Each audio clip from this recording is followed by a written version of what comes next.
Hi, this is Karen White of Divine Time Astrology, and today I have more to tell you about Horary Astrology. For instance, what you can and can't ask, the types of questions you can ask, how it works, a short and simple chart demonstration, myths about Horary, and more. With Horary, you can ask questions about the past, the present, and the future. So, for instance, did he really love me? Does he really love me? Will he love me forever? You can ask questions about people you know and people you don't know. Questions about animate living beings, inanimate things, and events. Some abstract things like, what should I put my focus on? What would make me happiest? And this is the quick demo. I'm going to show you how fast and easy it is to answer this question. Since we're talking about happiness, we're going to look at the moon, because the moon is the planet that represents our heart. We see the moon here is in the 12th house. It's just past conjunction with the south node. So this person has not been feeling so well and has been feeling confused. The 12th house would represent confusion, a feeling of confinement, maybe self-sabotage. So all you really need to do is to mentally pick up the moon and put it in the house where it is in its own sign or the sign of its exaltation. So the own sign here is the 5th house, the sign of Cancer. Well, that means the person could focus on their children if they have them, creativity if they are an artist or a writer or something along those lines. Having fun. The 5th house is pleasure and fun. And if they're in a relationship, having more fun with their partner. It's also the 2nd house from the 4th. Maybe they need to sell their home. There's many different meanings of the 5th house. Then the other house that is ruling, well, it's not ruling the moon, it's the sign of the moon's exaltation. The moon is exalted in the sign of Taurus. So we mentally pick up the moon and put it here in the 2nd house. Values, self-esteem, money or wealth, it's close advisors, it's our possessions, our movable possessions. The person could focus on maybe developing their self-esteem, or learning how to manage their money better so that it makes more money for them. Maybe there are some possessions, some key possessions, something they've been wanting for the longest time, but haven't gotten it for themselves. That's it. That's all there is to this. And when you know the client and you know the circumstances of their life and you know what's going on in their life, then you can be even more targeted in helping them to figure out what focus in life, at least for now, would make them the happiest. Okay, and these are the types of questions you can answer with Horary Astrology. Relationship questions of all kinds, career job questions, real estate, health, business, lottery wins, elections, lost objects, animals and people, self-understanding, outcome of court cases. More types of questions, financial, buying cars or things, travel safety, find out what a client really needs, physical descriptions of people, solving crimes, truthfulness of gossip or information, visas and permits, and more. What kinds of questions you can't ask with Horary Astrology? Mechanistic questions. For instance, you couldn't ask every day what the weather will be like. It works far better when you ask the question when you have an emotional investment in it. For instance, you're having a family reunion and you want to have it outside in the backyard.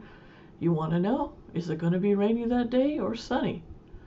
Nor can you get a clear chart when you ask huge, sweeping philosophical or scientific questions, such as, does God really exist? Or, what do women really want?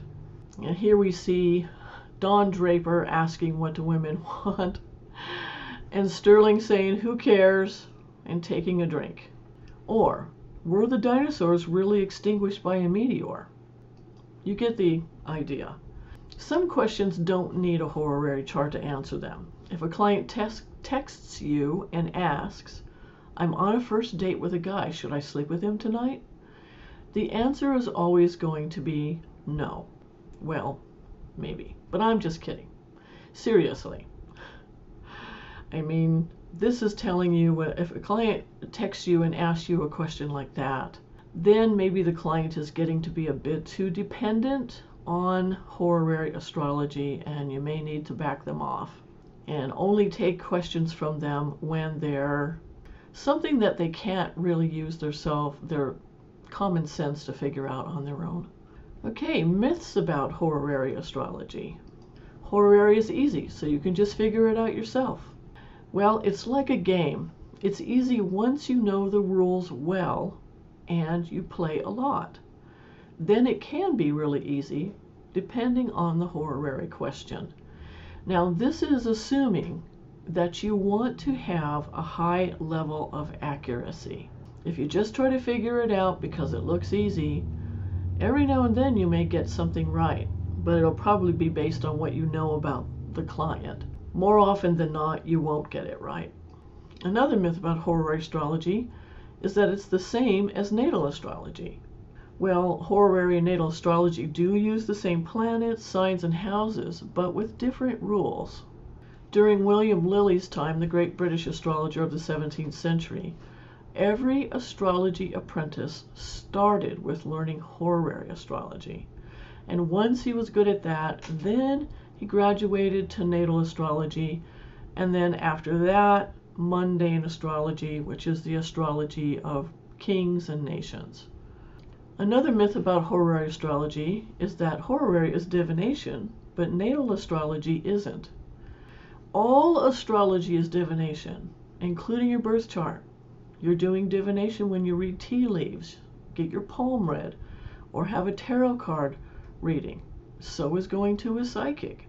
It's all a type of divination.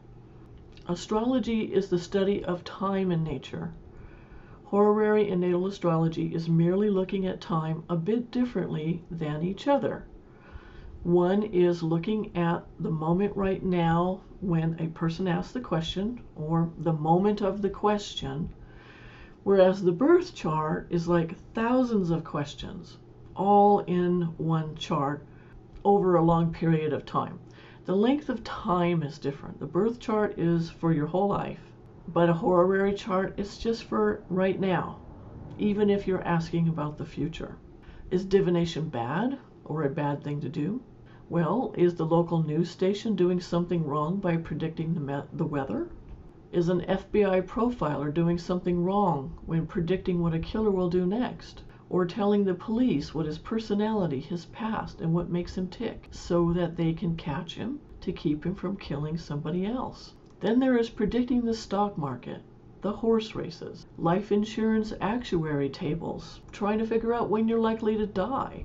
Asking the heavens for a sign are all ways we try to know the future, understand the past, and seek guidance, clarity, and comfort. Horary just happens to be amazingly accurate when the question is properly asked and the astrologer is trained to answer it. All of these methods of prediction are in service of mankind. Horary can bring profound insight, clarity, comfort, healing, and can save time, money, and heartbreak too.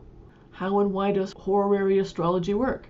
It's because we really are all one with each other, with nature. Our solar system and the planets is just an extension of nature, and each of us is part of the divine mind.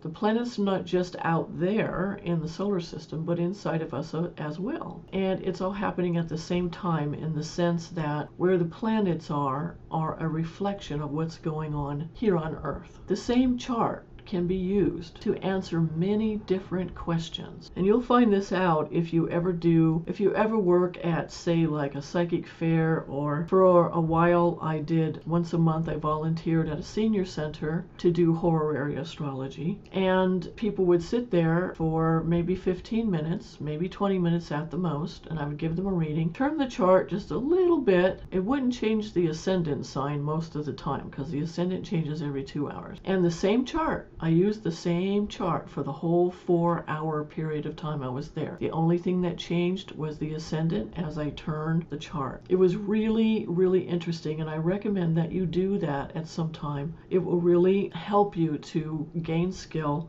and it's fascinating to see how the same basic chart, the same configuration of planets, with the exception of the ascendant, can answer all different kinds of questions. When a question is sincere and it's important to the querent and asked of an astrologer, the question automatically occurs when the question can be answered. You can't game the system and decide to ask a question when you think the astrological conditions are such to get the answer you want. The questions arise naturally in your mind when they do. I could go on some more about how amazing Horary Astrology is, but this video is getting long.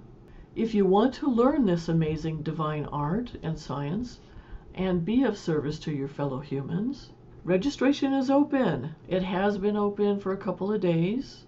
I'm sorry I didn't get this out sooner. Mercury retrograde, that's what I'm going to plead. It's just been really difficult to get this out. Anyway, so therefore I have extended the registration period through to next Wednesday, September 13th, 2017. The course is still starting tomorrow, but it's not a live class where you have to show up at a particular time. If you get the course, you'll be given a login information, and then you go to the site and you log in, and there are videos in there, and you watch the videos and you do the work. Friday at 11 o'clock a.m. Pacific time, there will be a live Q&A webinar where those of you who have bought the course and are working on the first lesson can ask me questions, and we can get oriented and get to know each other a little bit on that day. So to register, go to learn-horary.com/horary-course-offer and read all the details, what all the 12 modules are going to be covering, and then of course the weekly Q&A webinars. And thank you for following this series on Horary Astrology. I hope it helped you to believe that you can learn how to do it too. There will be more horary charts demonstrations in the future. As for now, I hope to see you in class. Again, go to learn-horary.com/horary-course-offer. This has been Karen White of Divine Time Astrology. Until next time, goodbye.